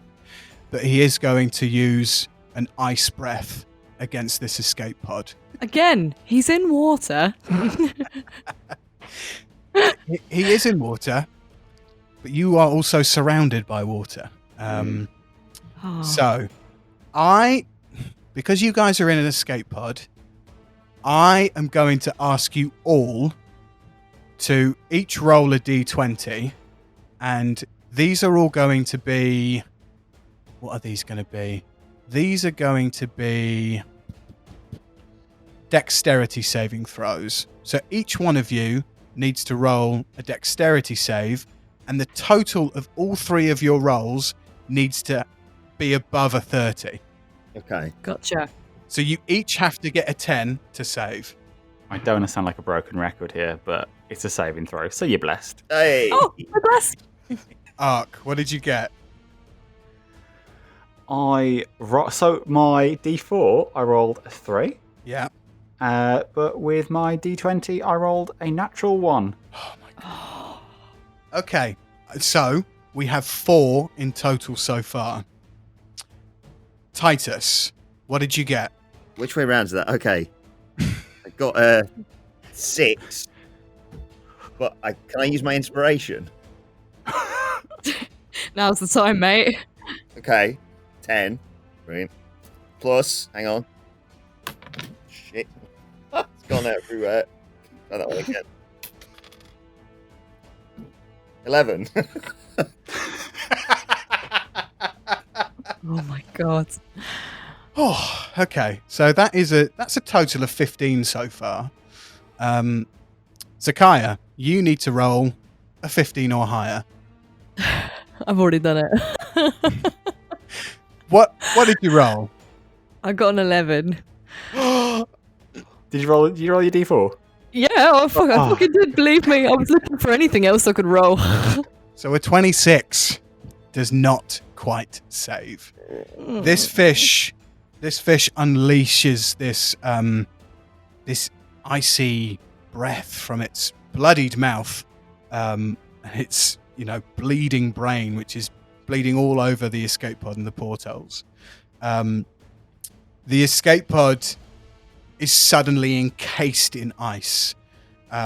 Every nook and cranny that you can see in the rivets around the ship start to fill with ice. Now, the ice isn't invading into the hull, so you guys are safe. You haven't taken any damage.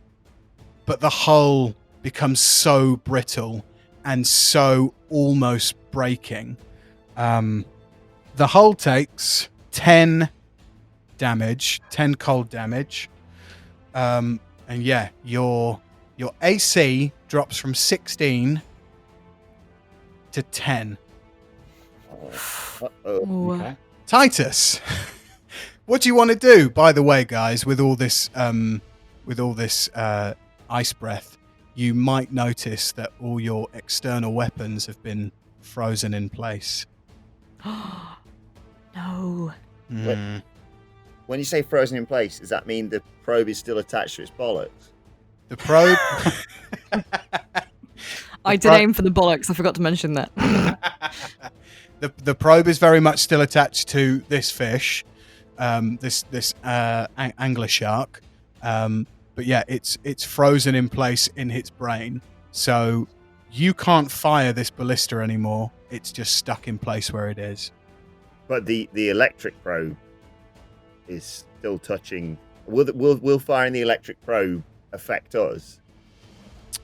You'll have to find out. Aark, what are you thinking? I feel like you've got more experience with these sorts of things. I don't know what I don't suggest. Maybe make yourself another coffee. I don't know. Headbutt it. Really good baby chinos on board, may I say. Titus, tell me exactly what it is that you want to do right now. I'll have a coffee, to be honest, but I'd like to. Now that you said you want a coffee, roll me an insight check. 7. You know that coffee gets very hot, and you know that steam erupts from a coffee machine. Somebody fancy a latte? Titus, what are you doing? I'm pushing all the buttons on the coffee machine, please. This is where the heroic music kicks in. This is it. Titus, you smash into this coffee machine, pressing all the buttons at once, absolutely overloading this coffee machine, which starts to spill all over the floor. The steam starts to erupt. It's like one of those barista machines where they properly froth the coffee up with that steam and that tube, and it just starts to spark, and you see all the ice that's connected to the outside of the escape pod just start to melt away from the side. All the ice will be melted away within the next round. So you've started to melt all the ice around the capsule. Can I write Old Chompy on a cup like he's at Starbucks? Yeah, you find a Sharpie. But make sure you spell it wrong. Yeah. You find a Sharpie next to this coffee machine and a free coffee cup. You can write Old Chompy on the other cup. Old champagne. Oh, champagne. You put a little umlaut above the O. So I suppose that's the end of my turn, really, aside from coming back to sitting at the harpoon gun just in case. Okay. You use the rest of your movement to get back to the harpoon ballista. You're sat in place. Aark, it's your go. I'm going to point at old Chompy through the window and cast Toll the Dead again, so he needs to make another wisdom save. Okay, wisdom save coming up. Needs to beat a 14. Yes, please. Well, no, thank you. He got a 5. Yes. Lovely. Hey! Old Chompy does not have a lot of wisdom. He takes 9 necrotic damage. Aark, Yes. tell me how you do this. Yes! At the controls, I point through the porthole at him, and as he looks back at me, he hears these ominous bell tolls in his own head, and then suddenly you see a pop, and it kind of, his brain just implodes and bubbles just pour out of his ears. You see this brain pop out from a fish's eye socket, which its eye was completely destroyed out of, and you see this angler shark carcass float away. You're all out of combat. Congratulations. Oh. Woo! Yes! Do you think we could potentially, sell this angler shark for a bit of money? Ooh. Mm. We've got him still attached. Yeah, we could drag him back to port, couldn't we? Let's drag him back to port. He is still attached to the end of the harpoon, so you can reel it all the way in and bring it with you if you want. Yeah, let's do that. I'm just thinking if we're heading to the barracks, we might need a distraction to, not get captured again. Good idea. Here's a massive dead shark with an electric probe in its ass. Smoke and mirrors. Smoke and mirrors. There's something fishy going on here. Oh. Can I go up to Titus and just go. Do you think you can help me with my wings? Oh, absolutely. After you made that fish's brain go out of his ears, I'll be happy to. Cool. Yeah, if you could just help me try and get out of them, that'd be amazing. Yeah. Let's have a look at what we're dealing with here. So you see on the back of Aark, these are mithril chains. These are mithril solar naval, like official solar naval chains, binding his wings together. Aark has already tried himself to break out of the chains, injuring his wing, which means that if these chains were to be broken off, he still couldn't fly for another 16 hours, maybe 15 hours now with the time. I remember setting the 24-hour limit because of your injury to your wing. Titus, are you going to help him try and get out of these chains? Yeah, I assume brute force isn't what's necessarily needed here then. You look around on the chains and you see that there is a keyhole for these chains. There's a keyhole here. Can I try and pick the lock? Do you want to use my toothpick or? Oh yeah, if you don't mind me using your toothpick. Absolutely, feel free. Cool. So I'm gonna just take that toothpick and try and pick the lock. Okay. Roll me sleight of hand, please. That is a 16. It's not enough, unfortunately. Aw. The toothpick doesn't break. The toothpick is absolutely fine, but neither do the chains.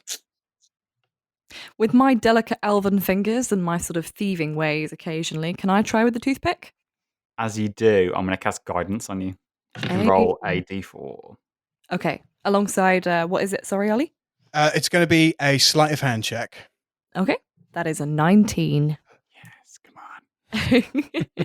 Also, how about this for character development bonding? You wouldn't let us anywhere near your wings before. You trust us.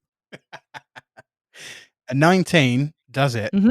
Yeah. Yes. Zakaiya nimbly picks at this lock with Titus's toothpick. This is a real bonding moment for all of you. You're all working together to try and solve a problem. You've already done a lot of combat together, but yeah, this is real bonding. And the mithril chains click out of place and they fall to the floor. Aark, what do you do as these chains fall to the floor? I think my wings just flap out and start flapping. You know, when you have like a bird that's like, I don't know, like in a building or something, it's a bit confused. Like his wings are going just mental. I just want to be like, oh, I'm really sorry. They do this every so often. Just give it a minute. They'll calm down. I can just picture that, you know, that bit in the In-Betweeners where he's like, look how random my arms are. As your wings start to beat in this very crowded escape pod right now, and the wind kind of rushes out from underneath them and whisks Zakaiya's silvery dreadlocks out of her hair and rush over Titus's, I imagine, bald head, right, Titus? You've got a bald head, right? Yeah. As you start to flap your wings, you all notice lots of yellow eyes outside the portholes. Oh, Christ. And you start to hear tapping on the glass of the portholes, and you start to feel things. Something is crawling around outside on the porthole, and you hear little taps and little dings and little knocks at the rivets. And then you hear someone say, "Are you with the Solar Navy?" And that's where we'll end our session. Whoo! Well, if you've listened to this podcast so far and you're psychologically damaged and you somehow want more of this, you should subscribe to us on Apple Podcasts, on Spotify, on Google Podcasts, and you should definitely leave us a review of just how psychologically damaged you are by this episode, because it really helps us out, good or bad. 5-star it. Thank you so much to my players for coming to the table today. If you want to follow us on social medias, we're Dice Death Pod on Twitter and Instagram. Jamie, if people want to follow you on the social medias, where can they find you? You can find me on Twitter. I am Jemu1987. Amazing. Amy, if people want to find more about you on the social media, where can they follow you? So on Instagram, I am at I think therefore a Amy, and on Twitter, I am Amy_Mallett. And Adam, where can people find you on the social medias? You can find me on Twitter and on Instagram at Adam Wilbourn, and just yet again, picture me doing a backflip. We'll see you all next week, guys. Bye. Bye. Bye. Punch it.